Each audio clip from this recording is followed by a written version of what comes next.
Halo, Assalamualaikum warahmatullahi wabarakatuh. Bertemu lagi dengan Miss Umi. How's your day? I hope you are okay. Today, we are going to learn about asking and giving opinion, part 2. Agreement and disagreement.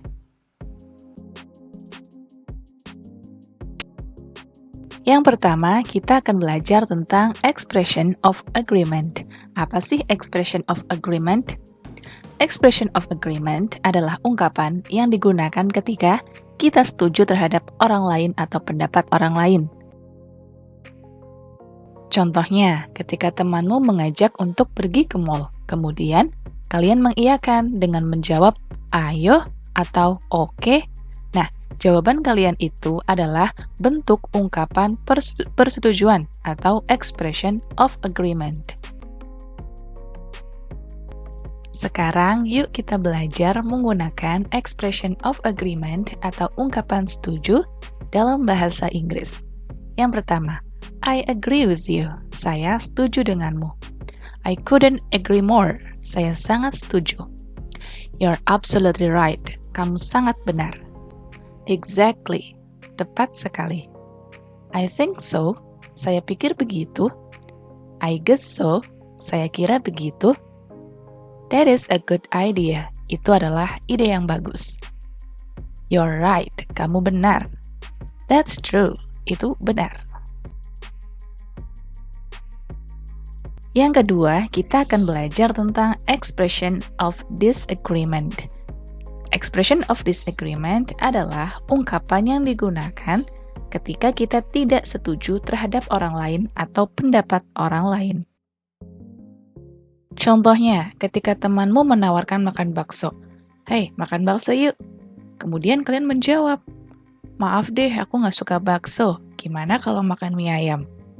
Nah, jawaban kalian itu adalah bentuk ungkapan ketidaksetujuan atau expression of disagreement. Berikut ini adalah expression of disagreement atau ungkapan tidak setuju dalam bahasa Inggris. Yang pertama, I disagree with you. Saya tidak setuju denganmu. I don't think so. Saya tidak berpikir begitu. I totally disagree. Saya sangat tidak setuju. I'm not sure about that. Saya tidak yakin dengan itu. That's not entirely true. Itu tidak sepenuhnya benar. I don't think it's a good idea. Saya pikir itu bukan ide yang bagus. I'm afraid I have to disagree. Maaf, saya harus tidak setuju. Sekarang, mari kita lihat contoh percakapan berikut. Judulnya adalah Discussing Class Vacation Destination. Mendiskusikan tujuan liburan kelas. Guys, I need your attention. Now we are going to discuss about our class vacation destinations. So, who can come up with the first idea? Teman-teman, saya butuh perhatiannya.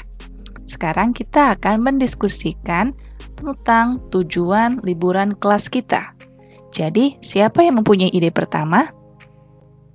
Kemudian Riko menjawab, what about Kebun Raya Bogor? We've never been there. Gimana kalau ke Kebun Raya Bogor? Kita belum pernah ke sana. Dia menjawab, I agree with your choice, Riko. I've never been there either. Saya setuju dengan pilihanmu, Riko. Saya juga belum pernah ke sana. Namun Sarah berkata, I'm sorry, I'm afraid I have to disagree with that. Saya minta maaf, saya harus tidak setuju dengan itu. It's rainy season now. Ini adalah musim hujan. As you know, Kebun Raya Bogor is located in Bogor, the city of rain. Seperti yang kalian tahu, Kebun Raya Bogor terletak di Bogor, kota hujan. Seeing the intensity of rainfall throughout Indonesia lately, melihat intensitas curah hujan di seluruh Indonesia akhir-akhir ini, I think we might not be able to explore the whole of Kebun Raya Bogor due to the rain. Saya pikir kita tidak dapat mengeksplor Kebun Raya Bogor seluruhan karena hujan. Sekarang mari kita analisis bersama-sama ungkapan-ungkapan yang digunakan dalam percakapan tersebut. Yang pertama adalah kalimat who came up with the first idea. Siapa yang dapat memberi ide pertama? Nah, ini adalah kalimat yang mengandung ungkapan meminta pendapat atau expression of asking opinion. Sedangkan kalimat what about Kebun Raya Bogor? Bagaimana kalau Kebun Raya Bogor? Nah, itu adalah ungkapan memberi pendapat atau giving opinion. Sudah pernah kita bahas tentang asking and giving opinion di part 1. Kemudian, kalimat I agree with your choice, Rico. Saya setuju dengan pilihanmu, Rico. Ini adalah ungkapan setuju atau expression of agreement. Sedangkan kalimat I'm sorry, I'm afraid, I have to disagree with that. Saya minta maaf, saya harus tidak setuju dengan itu. Ini adalah expression of disagreement atau ungkapan tidak setuju.